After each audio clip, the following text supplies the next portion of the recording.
I had a conversation with Simon some time ago, and we talked about what we might present this morning. And one of the issues was to talk about mental health and what is a healthy workplace. And that's a significant challenge for us at the moment. When we talk about, we're going to go through a little bit about what it is and how we get there, and then importantly, how we stay there. I had a number of options, and one was, I thought to myself, there are some things that I might like to talk about. Solving climate change, creating world peace. I thought they were easier than trying to define what a mentally healthy workplace looks like. But I got this one anyway. A lot of people will say that a mentally healthy workplace or an emotionally healthy workplace is one devoid of stress. That's probably the most simplistic way that we can look at it. If we look at this ground behind us and we go back 2 days, 3 days to Saturday, there was a moderately significant sporting event here. And there was a significant amount of stress on behalf of a whole bunch of people, particularly the orange folk. And we consider that, was that an unhealthy workplace? No. Because stress of itself is not bad. Stress is what stops the antelope being eaten by the lion. Right? Stress can be good. Stress can drive us through a process. There was a study done by the University of New South Wales in conjunction with the Black Dog Institute, which, if anybody wants a copy of, I can give to you later. And that's, I find, really quite interesting. And we know that they found that mental health is now the leading cause of sickness and absence in the workplace in most developed countries. That's not as a consequence of workers' compensation claims, it's just the thing that creates absence in our workplace.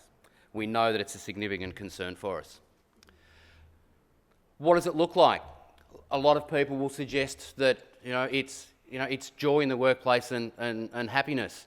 I looked to Inara and I yesterday went looking for pictures of what a healthy and happy and mentally healthy workplace looks like, and we went through a whole bunch of pictures. And if anybody can find a picture of happy to be Inara, we came up with this.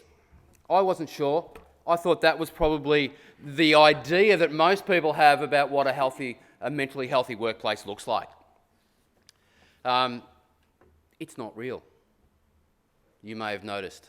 As much as we might like to try, unicorns and rainbows are not reality in our workplace. But we go back and we looked at and we discussed issues around when we think about safety in a workplace and we think about what makes it makes it safe, what makes it healthy. We think about those thumping machines and the blades and those sorts of things that cause physical harm to us. We haven't really thought about the mental aspects of work. And I know a workplace many years ago, they were an underwear manufacturer in Collingwood. 23% of the people in this workplace every year were injured and lost time from work because of their physical injuries. And they had a process where they had 2 lights. They had a green light and a red light. And the people would sit at their sewing machines and make make underwear. And they would pull the red light button when they were running out of material so that somebody could run up and rush and get them some more material so they could keep going. They had another light that they pulled when they needed to go to the toilet so somebody could jump in to make sure that machine kept working.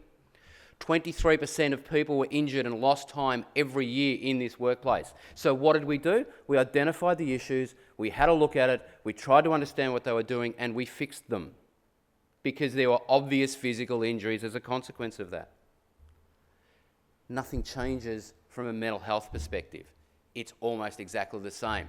That same study by University of New South Wales and Black Dog decided that this is the definition of a mentally healthy workplace. It's identifying the risk factors and acknowledging them.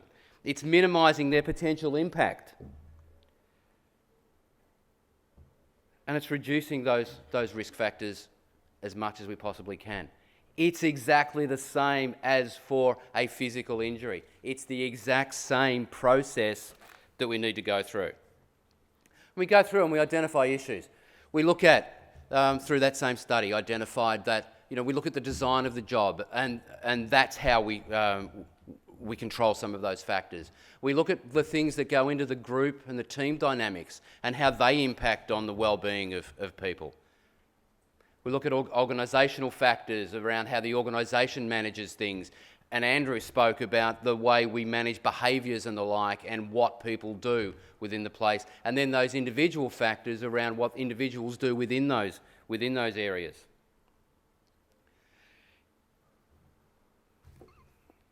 We go through, why is it different? Why do we not do these things in the same way? Why is it when we come to a mentally healthy workplace, why do we not manage the processes? Why do we not manage the exposures in the same way? It's about fear. We worry about it. When there is an issue, people worry. A manager worries, did I do something? Was it something that I did? Does it impact on me personally? There's confusion about it because they don't quite understand often what the issue is.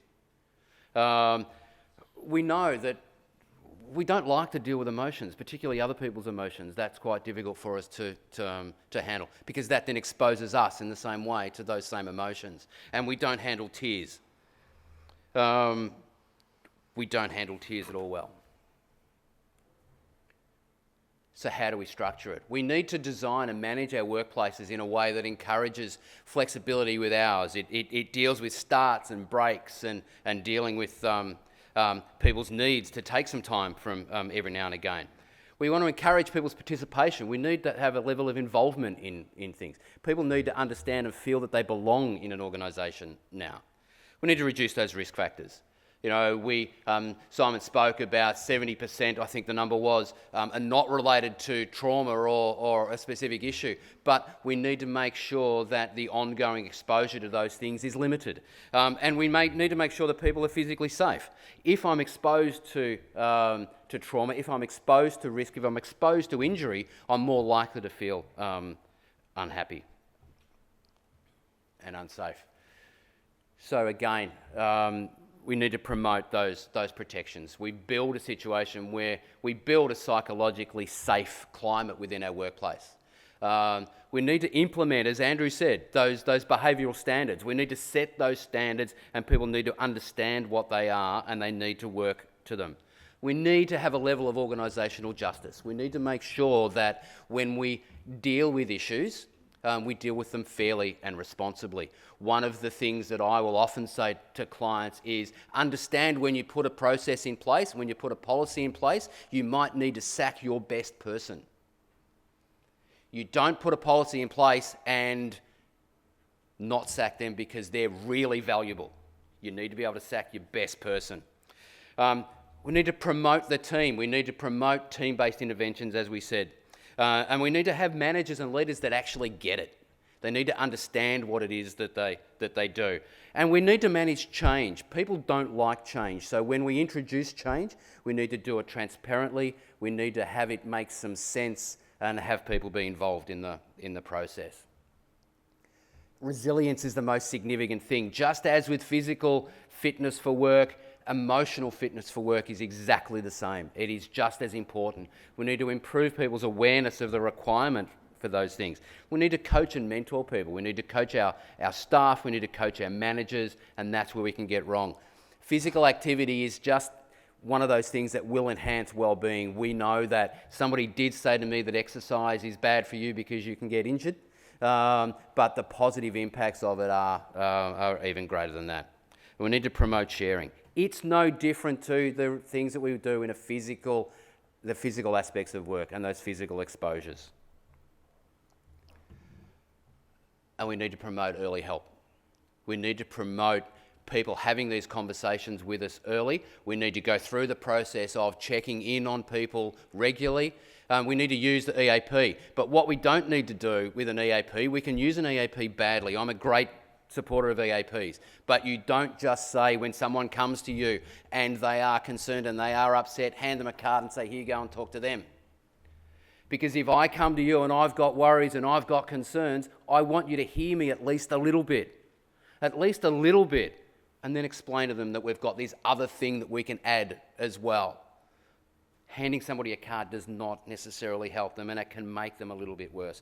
And we need to do that. We need to support managers in that process.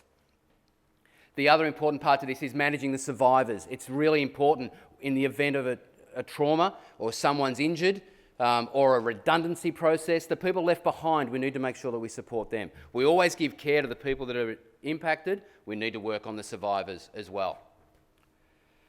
Provide that support for the supervisors, promote return to work, and when we bring them back to work, bring them back in a supportive environment. And we need to reduce the stigma, remove those processes through the place. If we can do all of that, as simple as all of that is, and it's really easy to just run through it all, but if you do it, we're going to be significantly better off. How we do that is the thing that our next speaker, Anna Frinya from Exchanging, is going to talk about. She can give you all of the answers to it. I can just give you the theory. Thanks, folks.